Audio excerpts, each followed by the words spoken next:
How's it going, everyone? This is Tom. Today I'm back with another video, and I thought we'd chat today about the Xbox One. The release the announcement was a few days ago, so I thought it would be a good time to just kind of give you my thoughts on the next generation of consoles and stuff like that.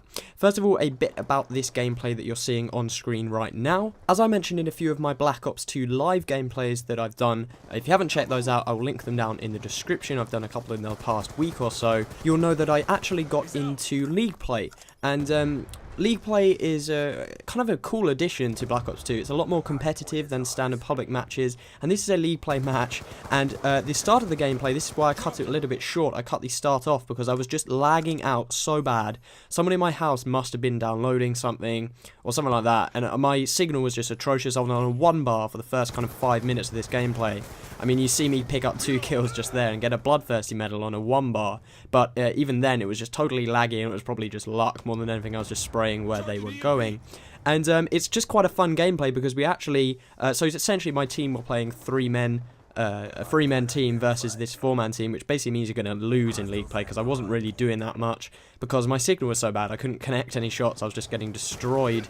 But we actually come back, and I'll leave the result of the gameplay, I won't spoil it, but it's a very close game and it's a lot of fun to watch. About halfway through, my signal comes back, and it actually ends up being a really cool gameplay and a lot of fun. So a ton of people have suggested that I talked about the Xbox One and the PS4, so that's why I'm not really crediting anyone, because literally it would just be unfair to anyone else who suggested it.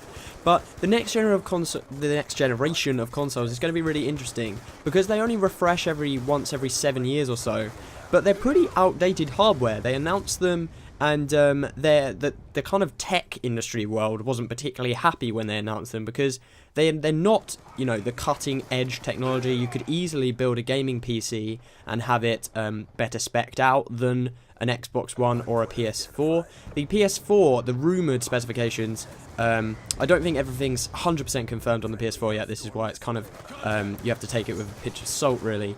But it's a little bit more powerful than the Xbox One, so it'll be interesting to see whether the whole pro gaming scene or the kind of hardcore gamers switch over from the Xbox platform to the PS4, because it's quite a lot more powerful, or it's supposed to be quite a lot more powerful than the Xbox One. But what's interesting about next generation consoles is that we never really see the full capability of consoles until about 2 to 3 years in.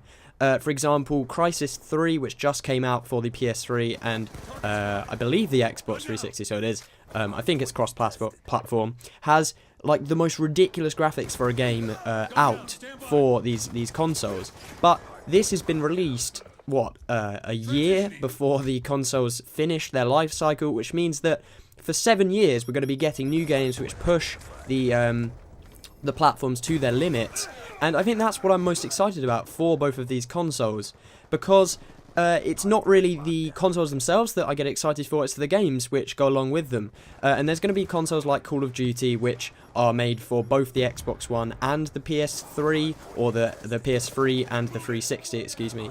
So those sorts of games aren't going to be particularly exciting. I mean, they're just going to be standard, maybe run a bit smoother on the new generation consoles, but they're going to be optimized for both platforms, which means they're not going to take full advantage of the capabilities of these platforms. What I'm most excited for is games that run specifically for these platforms. So it'll be really exciting to see, for example, Watch Dogs, I think might be dedicated, I'm not sure, it might be released for PS3 and Xbox 360. However, that is supposed to be an open world game which is highly intensive and stuff like that. The graphics are all going to be fantastic on these consoles. It's just going to be a lot of fun to see how the next few years on gaming really pans out, and also from the tech side of it as well, it's going to be great, because if you were wanting an all-inclusive gaming experience that is just non-stop action and none of your games lag, none of your games freeze up, you really had to buy a gaming PC. And hopefully, my ultimate hope for these consoles is that no games are restricted by the hardware.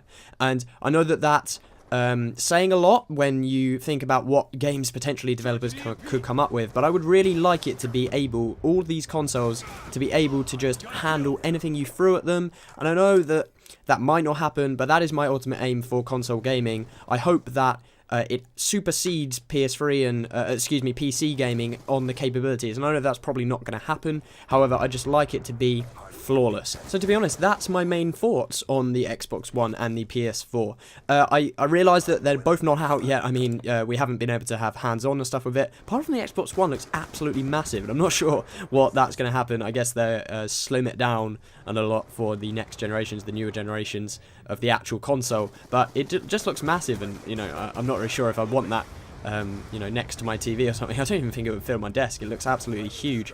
But as you can see, the gameplay is coming to a finish, or pretty much close to coming to a finish. There's a minute 20 left. So I've just got all full streaks. I'm using the FAL, which is pretty much the most overpowered gun on Call of Duty. It kills them with 2 shots. But I'm also using Overkill with the Remington shotgun. It's a very kind of good setup because you can have long range engagements with the FAL like you see here, and then you can jump in a hard point with the shotgun and pretty much just hold it down on your own. So that's why I'm using it just like you see there. So I've got full streaks at the moment, and the next hard point is back on the center. We're about 20 points down, so it's pretty close, and there's only about 40 seconds left back in the game. And you'll see that I call all of my streaks in. I don't actually get many kills with all of these streaks, but it's just the role that the streaks play, hit the enemy team off the hard point, like my sentry gun does here. It's about to finish, but there you go. I loot my streaks. I think I'm on quite a big kill streak here because I was on a very negative kill-death ratio. However, I picked it up when my signal started to get a little bit better. I call in my Hellstorm. So we end up, as I'm sure you're going to be aware, we probably end up winning because, Call of Duty gaming commentators don't post many videos of what they're losing. But as you can see, we're even here. We're drawing 187 for 187, but in the last second we just pick up 1 point, and that tips us over the win. So a very good game. It was a lot of fun to play. So guys, that pretty much wraps up this gameplay. If you liked it, please leave the video a like, and I will catch you in the next one.